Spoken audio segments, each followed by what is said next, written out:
So I just want to thank everyone for coming. This is our third roundtable to celebrate the Smithsonian exhibit. Please, if you have not had a chance to go through the exhibit yet and enjoy it, please do. In addition, out in our art gallery, we have local Claremont and local Upper Valley artists on display to coincide with the exhibit. We also have a number of artifacts that the Claremont Historical Society has given us to display to all go with it. As part of the Smithsonian exhibit, we have organized some discussions about rural life. We've already had 2 roundtables. The first one was on education. The second one was about having a creative arts business and how that works in rural life. And today, we have the thing that's really we all deal with is sometimes a difficulty in hiring and in attracting a workforce in rural life. And so I'm going to just go around the room and ask everyone to quickly introduce themselves before we start asking questions. At the end, we'll turn it over to the audience to ask any questions you may have. So I'll pass it over to Lindsay. Thank you, Alfred. Good afternoon, everyone. I'm Lindsay McIntyre. I am the Chief Nursing Officer, Vice President of Operations at Valley Regional Hospital. Catherine Bardier, I'm the Senior Vice President and Chief People Officer at Ledyard National Bank. Throughout the state of New Hampshire, we have 1 location in Vermont. I'm Yoshinali, the City Manager at the City of Claremont. Jill Spur, HR Manager here at River Valley. I'm Tim McNulty, the Senior Director of Human Resources at Valley Regional Hospital. And I can't recall if I introduced myself when I started, but I'm Alfred Williams, the President at River Valley Community College. And to just get it started, I'm going to ask of anyone of the panel, what are some of the challenges and some of the advantages of recruiting staff to rural areas? I could start. The limited talent pool to pull from because we have obviously a smaller population than some of the large urban areas, but I also think it's the perception that we don't have the opportunities in a small rural area, and we do. So that's been a challenge for us, and certainly the remote opportunities that are available across the country and world, actually. It's been a challenge. Yeah. We see a lot of housing and child care challenges, especially for folks relocating to the area. We routinely have offers extended to both temporary and permanent staff at the hospital, and we see those applicants back out of those offers because they can't find housing within a timely manner or financially reasonable housing options. I would also say, younger people, not to stereotype, but don't always want to stay in a rural area. People want to go to the bright lights of the big city, and we don't have that here. New Hampshire has the 2nd oldest population in the country. And for Valley Regional Hospital, 25% of our workforce is due to retire in the next 10 years. So trying to attract that younger group of people to want to stay here is important. I note that, when I asked the question, challenges and advantages, we all deal with a lot of challenges in recruiting, and so we immediately went to those challenges. But the reality is we all live here in rural area, and it's a great place to live. It's a great place to raise a family. And so what are some of the selling points when you're recruiting staff to a rural area? What really resonates and works? So for us, I think we're fortunate that a lot of our staff, about 70% of our staff, lives in the area already. And so being a city, we tend to only recruit that's coming from the outside. It's going to be a lot of our fire, police, and some of the other positions. But when they do come, the main point is the outdoor recreation that we have here, right? And then the opportunity to do, especially Claremont, right? We have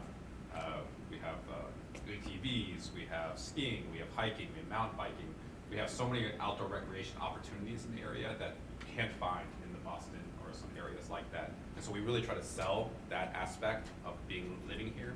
And it's also, again, it's different for rural, but for New Hampshire in general, obviously the tax issue is a big selling point.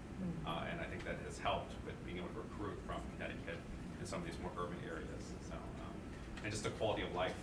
I think our water quality here is some of the best, not only just in the New England area, but in the country. And people don't realize that, but we're often cited by the state as having some of the best water quality. So again, when people are looking for some clean air and water, you have it here. I've had friends come up from New York and New Jersey, and the first thing they say when they get out of the car is like the freshness of the air. right? And I think that people recognize that it's something that we sell. So true, so true. For us, one of our, I would say definitely quality of life balance, all of those wonderful things, and being able to be close to the city, the ocean, the mountains, whatever it might be. For us also, Dartmouth Health. We recruit a lot of spouses. So relocating someone from Texas or wherever, the spouses were able to recruit, which is great for us as well. I think at the hospital, you hear a lot of pride in being able to care for the community. We get to know our patients, and our patients get to know us. So there's definitely a different sense of community within a rural environment compared to sort of the anonymity of city living. Yeah, I would echo Lindsay's response that, typically you work for a smaller employer here. So rather than working at a hospital with 10,000 people, you work at a hospital with 400 people, and you're not just a number, right?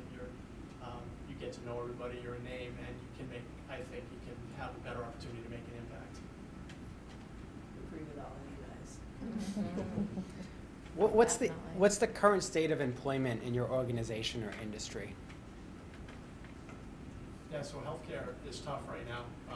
We've got about a 9% vacancy rate, which is a little lower than the state average.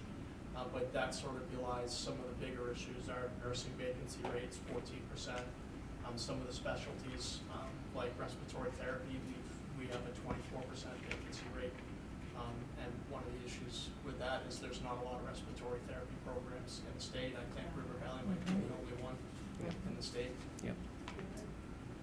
We are the only one in the state. I think with the city, the COVID was difficult, and during that period of time, even immediate after that, the cities and municipalities were struggling with being able to fill all of our roles. But that's changed, I think, with the past year or two. I think a lot of people are seeing that there's a benefit to working for municipal government. We have good benefits, right? We have flexible hours. We've been much more open to on job requirements than I think in a lot of other places, right? Because of the positions that we have. So we have majority of our positions. We have about 160 positions. They're mostly filled, other than public safety. Even then, with the police side, there was just a lot of anger, obviously, with the policing in the country for a little while. But I think that is sort of, not to say it's gone away, but it has changed. And we're finding that a lot more people are now interested in getting back into some of these public service positions that otherwise we're struggling with. So again, it's changed. Again, we've had to pay a lot more, which is something that has changed for municipalities everywhere. I mean, I know it's for you guys as well.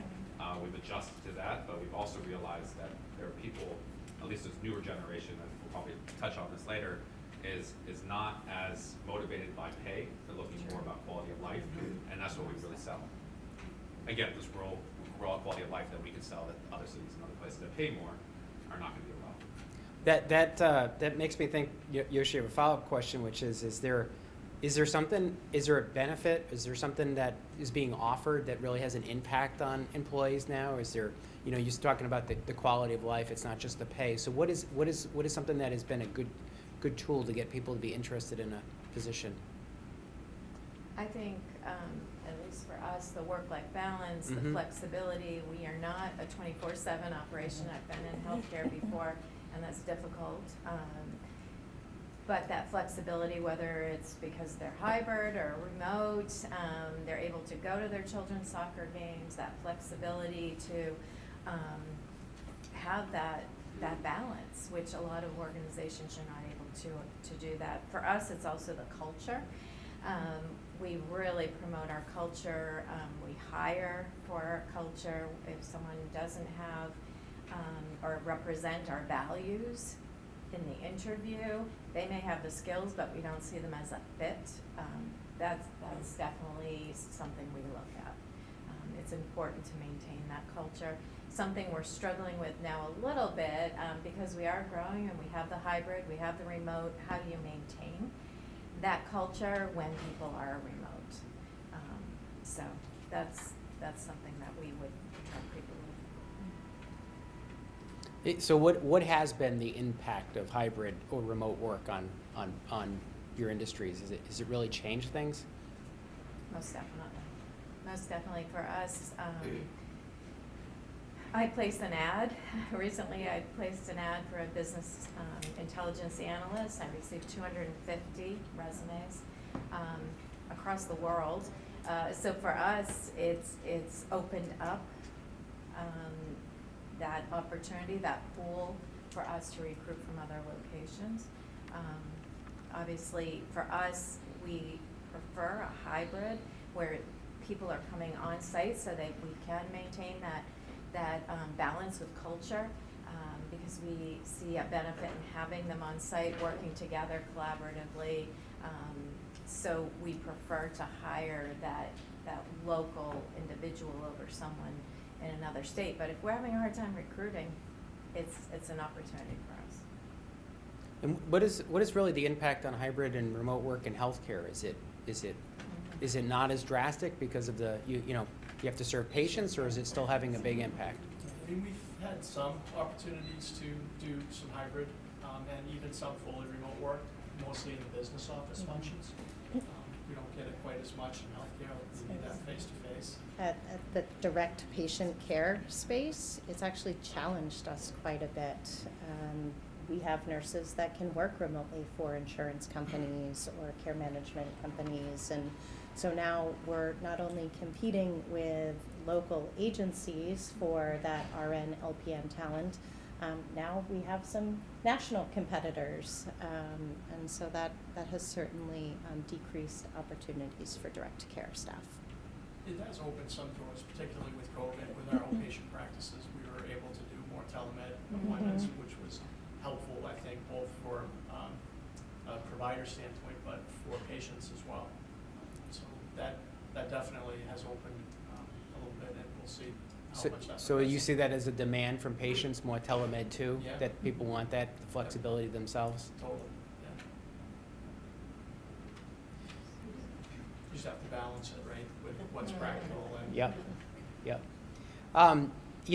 We talked a little bit about that, you talked a little bit, Tim, about some of the vacancy rates and the challenges of hiring people. We hear that a lot in this area, that, we don't have enough people for the workforce and such, but do you see that as a national problem? When you go to conferences and you talk to other people, are they having the same issues in the city or cities too with filling workforce, or is it just a rural problem? How do you see it? I know in healthcare, it's a national problem, and there's significant shortfalls projected over the next 15 or 20 years for physicians, registered nurses, other skilled positions. I think, this projection will be short about 300,000 nurses by the year 2037.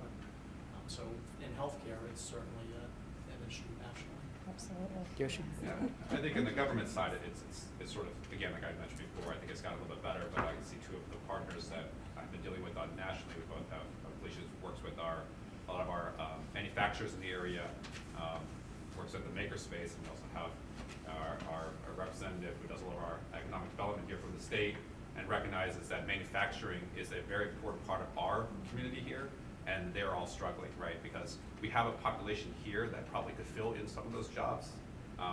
However, how do we get them trained and getting the wraparound services to get them into those positions, which are better paying and better opportunities? And so it's been nice to have partners that recognize that getting them to recruit here is hard because of the housing issue, that's a national issue, which I don't think we're unique in having that housing shortage, which from the city perspective, we're trying to solve as much as we can, try to create housing and create opportunities. But on the mean side, we do have a lot of population here that is eligible to get into some of these manufacturing jobs. And one of the places I know that they've really focused on is that, is how do we get a workforce that has otherwise not seen manufacturing as an opportunity, like women or younger folks that are right out of college, and saying that this is an incredible opportunity you can do. And then I know that we've talked about this as having some of those trainings being done here, right, to get to getting into that space. So we recognize that's probably one of the biggest challenges here. One of the challenges we're facing, I would say in banking overall, it's pretty stable. What we're faced with is the aging workforce. We've seen a tremendous amount of retirements over the last few years, so trying to inspire, especially the younger individuals, that banking, there's a whole career there. It's not just what you see when you walk into a bank. It's not just that banker position. That tends to be our entry-level opportunity. But there's so much more to banking and getting that word out that it's not just what you see when you walk in that door. There's so much more to it. So preparing for that aging workforce over the next few years as the boomers retire. You know, that makes me think, you know, after what Yoshi said about, you know, trying to get people upskilled so they can get in these Yes. jobs and talking about people aging out, is we hear so much in the press about these differences across generations, like that the baby boomers and the older workforce work differently than younger folks and such. And do you see that? Is there evidence of that in your businesses, and how so? There's no overtime. Yeah, they don't take overtime. I No. think that's something, the biggest change that's happening in at least our side, fire, police, DPW, that used to be part of your lifeblood, right? It's doing those extra hours, getting that extra pay, and it was almost like you incorporate it into your paycheck, okay? There's just not an interest in doing that. So that's the one struggle, so that now you have to have full staff. And overtime is just gonna be hard to get people to come do that. And I think that's what at least I've heard from, with our departments, is the biggest generational change, is that overtime is not seen as a part of life anymore, it's an option, which I guess that's what overtime's supposed to be, right? But I think for this, the first generation to actually see that as an option rather than a necessity. Most definitely, I echo that. And it's It's more the of a philosophy. flexibility, yeah. More of a philosophy of work to live, not live to Yeah, work. exactly. So, So true, yeah. I think we're seeing shorter tenures in our younger generations, where previous generations maybe found their career position and they were committed to the organization for decades. And we're not seeing that so much in our newer generations coming up into the workforce. It's like defining the skills you need at one spot and then going on to the next one with that skill. Just getting the Mhm. experiences there. I'll say jumping from position to position is what I've noticed in my previous Mhm. positions. Sounds like you're also saying that they're not afraid to switch careers. Oh, no. Correct. Right? I don't know. I mean, that's what we see at River Valley with our average age, our student being at 29, is we see an older student education force because people are switching careers. They're coming to us later in life and they're changing their skills and they're going into a different career. Yeah. For us, Go ahead. For us, something we're really focused on is career pathing, meaning that they'll see that next step. We help them get to that next step, whether it's through an IDP, individualized development plan, or some other path, but making sure they understand in our organization there is room to grow, instead of leaving the organization to upskill. and that's why River Valley is such an important partner for Valley Regional Hospital. We have so many staff that have started in entry-level positions Mhm. and they've gotten associate's degrees. Right. And then gone on to other schools to get advanced degrees. It's a great opportunity for them to switch careers and not leave their employer. Before I move into a different subject, what's been brought up a lot is housing. And so is housing, is that one of the more significant things that you have to deal with is housing issues? I would say housing for sure, and also childcare. We've really struggled with that. We've lost, just this year, 3 individuals who couldn't find childcare, especially for infants coming back from maternity leaves. That's really been a struggle for us. So, and relative to housing, in the Upper Valley, we have Vital Communities that has a task force, a committee working on housing together. So businesses coming together to work on that as well as childcare. And transportation too, right? And transportation, for sure, yeah. One of the themes we heard in the prior 2 roundtables was how to have diversity in rural life. And so how do you promote diversity and inclusion within a rural workforce that may not be as demographically diverse as an urban workforce? What things do you have to do? For us, we have to recruit from outside our area. Right? New Hampshire and Sullivan County aren't particularly diverse areas, so we do recruit regionally outside this area, and we try to recruit in different media that may appeal to different groups of people, whether it be different races or LGBTQ community or veterans. And we have some recruiting agencies that we work with specifically that do that. Yeah. I second that. In the Upper Valley especially, we work with the BIPOC community as well as the veterans, and other organizations that are focused on women in the workforce or whatever it might be, so that we are able to recruit in from those organizations. One of our values is inclusion, so it's important to us that employees feel they have a voice and that they're seen. And we have a dedicated diversity council in our organization to work on those types of initiatives. But definitely recruiting from those partnerships in the community is important. I think, one of the things that, our fire department is, close to maybe 200 years old and 150 years old, and it still has never had a female firefighter, right? And that's something that was concerning for us, so our fire chief and I, we ended up creating that. What we heard was one of the problems that we didn't have space, right? Space that was dedicated for a female firefighter. Because I had heard in the past, they'd almost discouraged a female from applying to the fire department. Say, well, we don't have the space for you, so we have to build it, we have to do all the stuff, which discourages someone from trying to apply. So we built, we now have space, right, that we spend money on, and we have right now is being used by the guys there, but eventually, once we have some female firefighters, it'd be great, because now they have a dedicated space, dedicated changing area, dedicated dorm space that's for hopefully a future female firefighter when they live in with the rest of everybody else. Again, that's how we try to create culture change, by hoping to build for it in the future. Because what we found is if you don't, then it's never gonna happen. That is awesome. I love that. A lot of what we talk about has been like recruiting, right? But part of the other side of it is retention. So what is it that you found has been successful in retaining your staff, and what works? Yeah, I think we touched on a little bit about creating a culture, right, that people want to work in, creating relationships with staff and their managers. And we focused a lot on wellness. So especially during COVID, mental well-being for staff, but also physical well-being, and trying to provide staff with incentives to get gym memberships or join clubs or reimbursements to help them do hobbies that promote mental well-being outside work. I think Try to make work fun. Yeah. Yeah. I think we touched on it, here's the flexibility that all of us are offering, right? Because you have to be. Definitely. Because again, people's lives are changing, and also, like I know from our perspective, I at least got the council this year to put money toward some child care reimbursement. So we did put money for those families that have new children, that have some reimbursement that we can help them. It's not a lot, it's $2,500, but again, that's something that helps.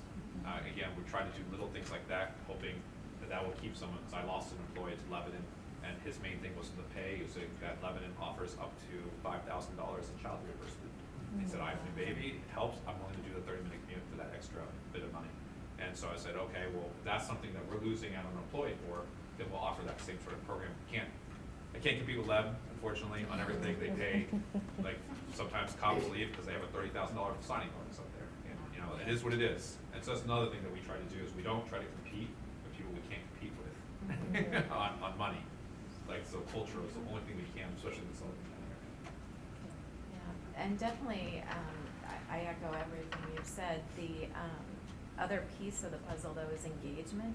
That it's more than just the job, that there's a bigger picture, that they have a sense of belonging.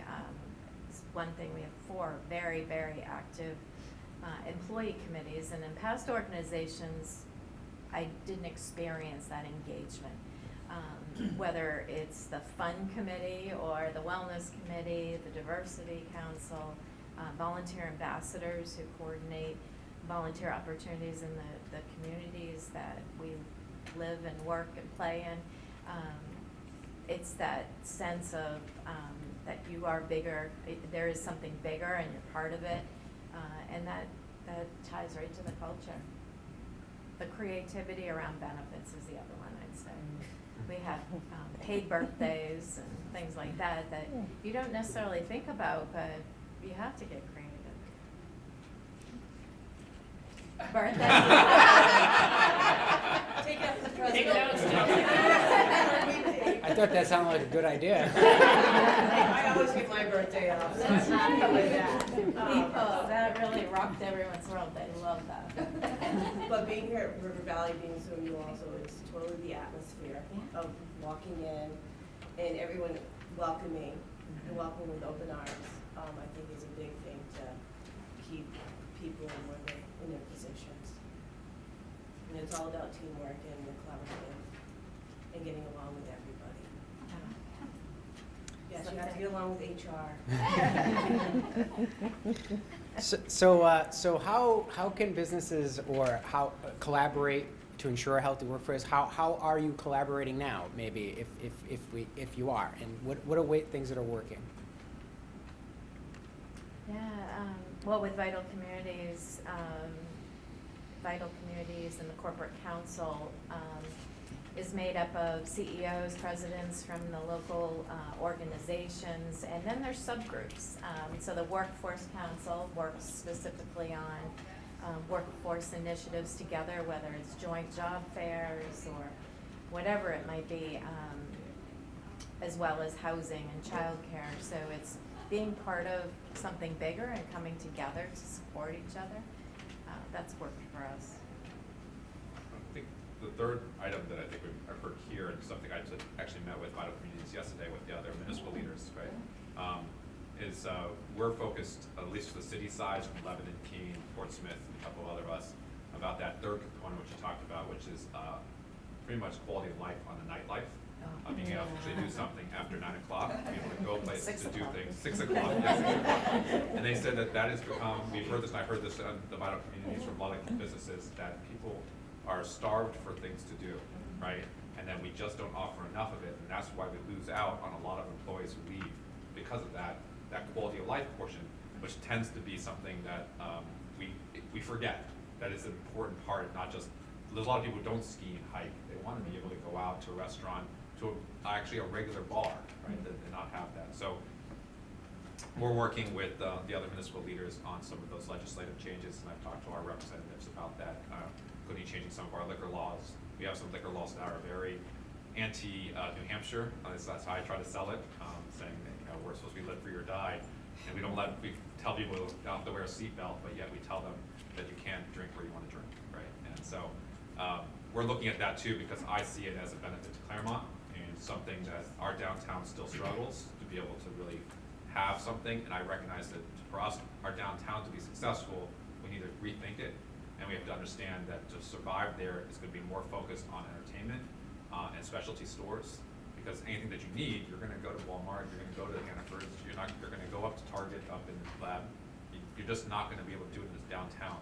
So that's part of the recruitment and retention that's so important for us as we're recruiting and helping, especially not only just for the city, but obviously for all the local businesses here too. And some of our other municipal leaders also recognize that too. And again, it takes us starting that conversation, and hopefully some of the people, legislators in Concord, not sure if they'll ever go anywhere, but we're going to at least try to start changing that narrative so that we can be competitive in Massachusetts and Maine and other places. You know, here at River Valley, our Vice President, Jen Canoia, has organized a faculty forum that when faculty come back in August, and she always has a fun event attached to it. Like they're going mini golfing in the glow in the dark course. Yeah. They're going to the trivia nights, and you know, if I go, I always just stop in because I don't want people to feel like the president's looking over their shoulder. But the next day, you know, what you say, Yoshi, is like people are talking about, you know, oh, you did this on this hole last night. No, remember that trivia question? It just creates this camaraderie and this collaboration. So it's a interesting point of the social aspect of things. Yeah. So I know that many of you have, praised to me in the past River Valley grads and the hiring of River Valley grads and such. But what skills are you looking for in River Valley grads? What's important? What do they need to know? You know, I'm always confident that when somebody graduates from River Valley, that they have the technical skills. What we see in the new workforce, and not particular to River Valley, but just in general, is that they don't always have the life skills. So, you know, what we really look for is the reliability and professionalism.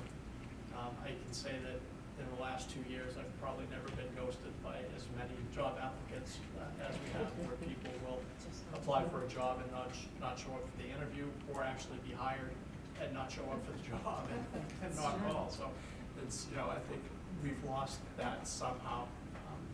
Yeah, I would definitely say that's the case for us. It's around the soft skills and the ability to work together, collaborate. Again, going back to our values, collaboration is one of our values. And having that ability to either lead a team or be part of a team but work together is a big one for us with soft skills. The other one would be adaptability and because in banking, in technology, whatever it might be, there's change. There's a lot of change, and being able to flex to that, whatever it might be. So adaptability would be another skill that we look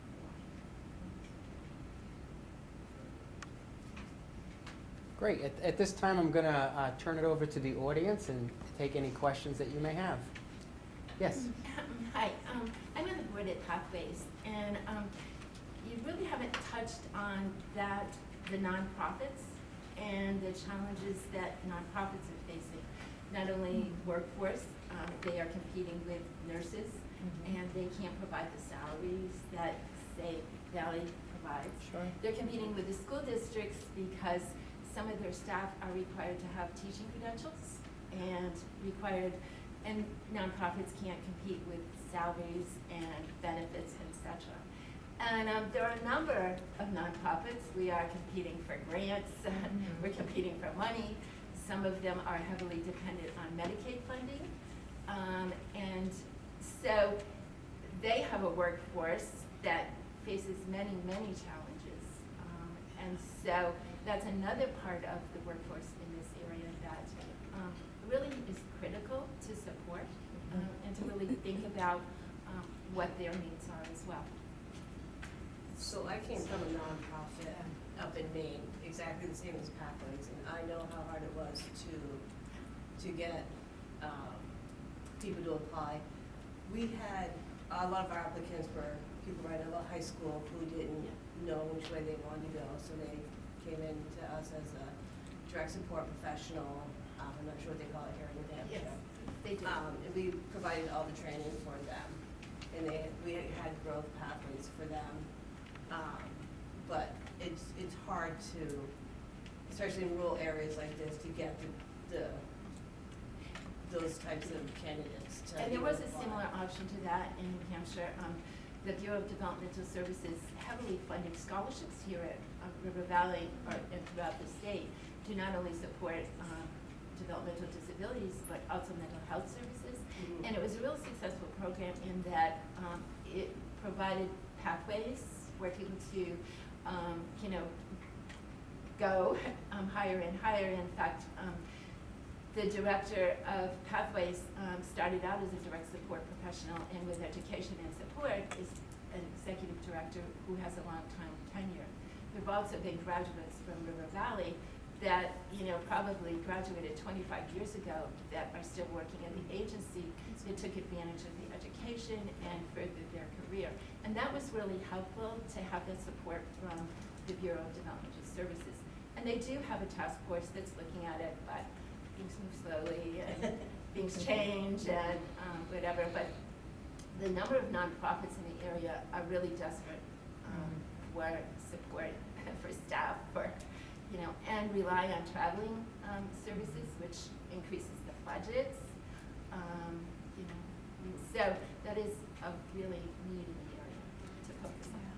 Yeah, I would say in some ways River Valley is a nonprofit, is a pseudo state agency, and our salaries do not compete, and we lose people to Dartmouth College. We lose people to private industry that have high advanced degrees, and they can make a lot more. We lose our faculty are all very highly educated, can make a lot more in different industries, and so we have to be very specific about why people are here. And so we attract a certain type that want to be here. And so we tell everyone in the interviews, like, the number one thing is to be focused on students. That's what everyone is moving towards, is focused on students. That's what we're going to do. And then number two, we're going to do it by collaborating together. And number three, we're going to make sure that we root out any toxicity, right? Like, the number one killer in workforce is toxic environments. And so I understand that there's always webs of it everywhere, but when we see it, we try to root it out, and we are honest with people and and that's the culture we try to push.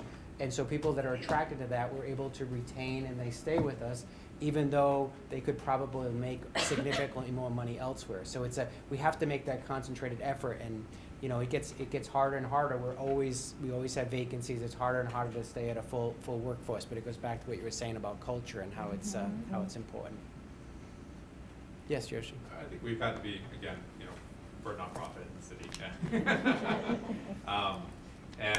We've had to be very creative, right? And Jamie's not here, she'd be with her daughter, but my HR director and I've worked on a lot of the job postings and really trying to remove some of the barriers that existed before regarding like education, experience. Again, we look at someone who we see that maybe could possibly be part of the culture, right? And see how we can train them into the roles. Especially where I focused when I first got here, I was trying to bring people from the outside, and I was finding that was very difficult. One, with the housing shortage, and we just don't pay enough. And then second, there just wasn't a commitment to staying here, right? And I should probably say that about myself since I'm not from here, but I have been here long enough where I feel like I've understood that. So what I've shifted to, and we've done here, is really shifted to people here and finding people who are trying to change the careers, or going through these different programs, and then telling them there's classes at River Valley, there's classes, there's things that I can do, will help you, guide you into the role. And once they're here and they're from Claremont and they're from this region, their commitment is here, and we find that, especially since we invested in them, they're not going to leave, or at least I hope they don't leave, because they were here before, and they're just looking for a different opportunity to give back. So that's what has been the real focus, and I found, like, I want to give him, but one of our new head of our inspections, right? He came here from Vermont, and he's very focused here. He's from here. His wife is the head of a nonprofit in town, and I know that he is so well experienced. We trained him into the role that he could be poached easily from one of our, because that's what happened to all of our inspectors. They get poached by others, these richer communities, but he's not going to get poached because he took the job not because of money. He took it because he said, "This is my way of trying to improve my community," right? So that's what I've been really focused on. Now, those kind of people whether they be part of our organization. Other questions from the audience? Maureen? Both Catherine and Yoshi, you indicated that employees like flexibility, and that's why the overtime isn't necessarily there, and that's been now going on for a number of years. With the new administration coming in, nothing in writing, but one of the things that's been on the table is lowering the tax rate for overtime.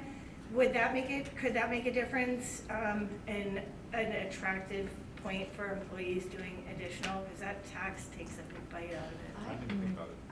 I don't know. I don't think so, though. It's all about that balance. Yeah. And the younger generations just, want to have that balance and not giving those extra hours that years ago it was needed and desired. So I'm not sure from my standpoint. But, Yoshi, with fire and police, does it still, overtime still count toward their retirement years? It does. It does. But again, our police and fire department, our police department's been overworked because it's just short-staffed, right? And we've lost police officers because they are willing to take a job that doesn't, have as many hours, and it pays less, but they're willing to do it because they're like, I just want the work-life balance. The fire department, our chief has to sometimes drag them out of bed to be able to come in for overtime, when back in the day, they would jump at the opportunity to get some overtime work, right? And so, I don't think that's gonna really change. Again, we talked about before, it's just a cultural thing. It's not the money that matters to certain people. It's about, I just wanna be with my family. Thank you. Jen? Hi, it's lovely to see you all. Thank you for being here. So President Williams and I last week, with Steve and a few other people, we were at a statewide workforce event. And one of the things that came up that some employers were having some success with was being a recovery-friendly workplace or being a nonviolent offender-friendly workplace. And so I was wondering if any of Valerie or Ledyard or the city, were moving in that direction, and if so, if you'd had any success there. Yeah, we've had that conversation. I know there's a designation that we can apply for. It's something that we've thought about doing because we were already doing it. We've changed, like I said before, we've changed some of our policies. We recently been working with Sullivan County Corrections to do a lot of cleanup around the community because, again, I was outsourcing it, and then I was told by Derek, no, they'll do it because it gives an opportunity to really get out there. In fact, they were at our waterfront and pulled out 8 what do we call it, big bins full of trash away from the water from some of our homeless people who've been living down there. But some of those people who are there have asked us about employment, and some of our rules from the past have been, well, you have a track record, but I see it as nonviolent. But I came before here, I was from Trenton, New Jersey, which is comparably to this is nothing, right? And we call them returning citizens because I feel like they paid their due. There should be an opportunity for them to be back into society. So we've changed our policy. We do have part-time work, and we're going to be offering out some to do landscaping, do DPW work. Parks Department is always looking for help, and if they could show within that 6-month period that they're doing, part of it, maybe there could be an opportunity for full-time work. It's definitely something we're looking into. We're growing into the southern part of the state as well, and so we know there's going to be a larger need for recruitment. So looking at all of those options for us is definitely something we're interested in doing. Other questions? I want to just make one little pitch for, I know you're not here yet in Fairmont, but one of the things that's been very successful in the Upper Valley when it comes to housing and some of the investment in their businesses down there, which helps the community, is that all the banks up there got together and created a fund to help with, again, more focused on local borrowing, also for a lot of the developers, be able to really focus on them. Fairmont Savings is trying to put together the same model, but for our banks down here. And if Ledger ever does come down, I know you have that experience as being part of that too. Because again, a lot of our bankers have recognized that the more investment they put into our community, the more that they can get out of it. Because that means there's more borrowing for development, right? It's expansion, it's helping, it's getting that new addition on your house, right? And they see that as a change in mentality as our bankers here recognize they're a big part of funding that growth in our So community. true. So again, that's my pitch for Ledger. Did anyone on the panel have anything they wanted to haven't been able to say, or anything they wanted to say in closing? And there's no pressure if you don't have it. Still, you're not getting paid for your birthday. That's so funny.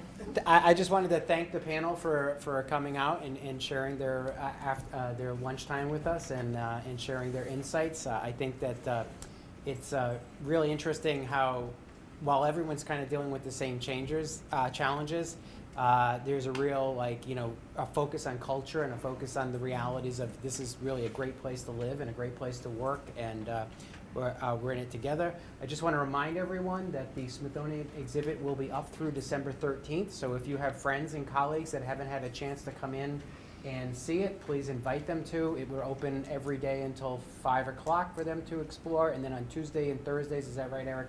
Till 9 o'clock at night? Yes. And so they can come in and take their time and go through it. We've had a lot of traffic, a lot of people from the community coming by. The word's really gotten out, and we were really, when we got approached by New Hampshire Humanities and had the opportunity, the first time that a traveling Smithsonian exhibit's been displayed in New Hampshire, we jumped on it, and we've been really excited that we've been able to share this with the community. And again, thank the Roundtable and thank the prior 2 Roundtables we had. This concludes our Roundtables events for the Smithsonian, but as I said, it will stay open, and thank you all for coming today.